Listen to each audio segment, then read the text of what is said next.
नमस्कार। आज हम भारत के सामाजिक ताने बाने की उन 3 सबसे जरूरी परतों को समझने की कोशिश करेंगे जिन्होंने हमारे आज को बनाया है। ये हैं लिंग, धर्म और जाति। तो चलिए शुरू करते हैं। कभी सोचा है कि हमारे समाज को कौन सी अदृश्य लकीरें हैं जो असल में आकार देती हैं? ये सिर्फ लकीरें नहीं हैं, बल्कि ये वो अनस्पोकन रूल्स हैं जो तय करते हैं कि किसको क्या मौके मिलेंगे और हम एक दूसरे से कैसे पेश आएंगे। देखिए, हर समाज में कुछ ना कुछ दरारें होती ही हैं जो उसकी पहचान बन जाती हैं। भारत की बात करें तो यहाँ 3 ऐसी गहरी दरारें हैं जिन्हें आज हम समझने वाले हैं। भारत में ये 3 सबसे बड़े सामाजिक विभाजन लिंग, धर्म और जाति पर टिके हैं।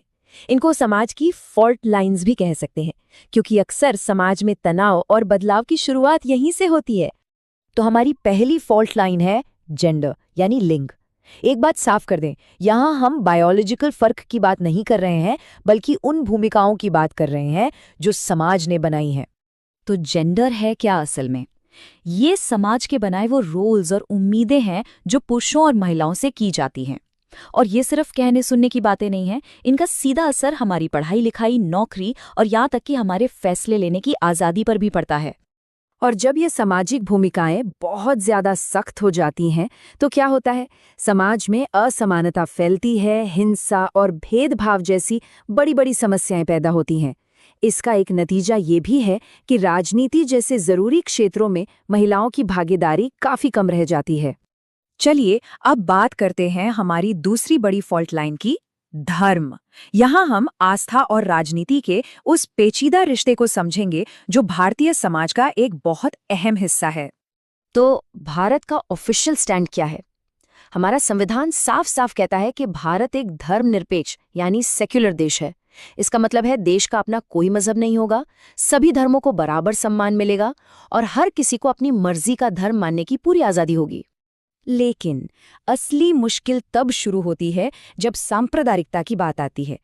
इसका सीधा सा मतलब है कि जब धर्म का इस्तेमाल पॉलिटिकल फायदे के लिए किया जाता है तो ये समाज में तनाव और टकराव पैदा करता ही करता है। और अब हम आते हैं अपनी तीसरी फॉल्ट लाइन पर, जो भारतीय समाज के लिए बहुत यूनिक है, जाति। यह एक ऐसा सामाजिक बंटवारा है जो पूरी तरह से जन्म पर आधारित है और इसकी जड़ें बहुत बहुत गहरी हैं। तो ये जाति व्यवस्था आखिर है क्या? ये एक तरह की सामाजिक सीढ़ी है जिसमें किसी इंसान का रुतबा और उसकी हैसियत उसके जन्म से तय हो जाती है। ये हमारे समाज का एक ऐतिहासिक सच रहा है। इस सिस्टम से कई गंभीर समस्याएं भी जुड़ी हैं, जैसे कि छुआछूत की वो अमानवीय प्रथा जो खैर अब गैर कानूनी है, लेकिन आज भी SC, ST और OBC समुदायों के खिलाफ भेदभाव होता है। और तो और राजनीति में भी ये वोटिंग के तरीकों पर बहुत गहरा असर डालती है। तो इन गहरी समस्याओं का हल कहाँ है? जवाब है हमारे संविधान में। हमारा संविधान जो हर नागरिक को बराबरी की गारंटी देता है। सबसे पहले है आर्टिकल 14। ये बहुत सीधा और ताकतवर है। कानून के सामने हर कोई बराबर है, न कोई छोटा न कोई बड़ा।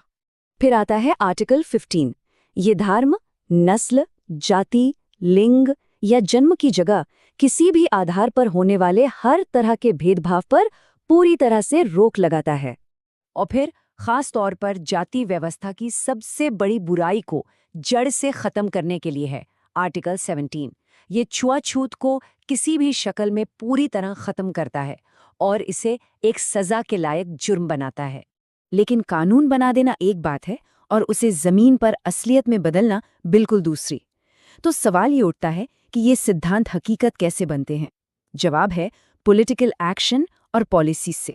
जेंडर इक्वालिटी को बढ़ावा देने का एक ठोस उदाहरण है लोकल बॉडीज में महिलाओं के लिए रिजर्वेशन। पंचायतों और नगरपालिकाओं में 1/3 सीटें महिलाओं के लिए आरक्षित हैं ताकि राजनीति में उनकी आवाज को मजबूती मिले।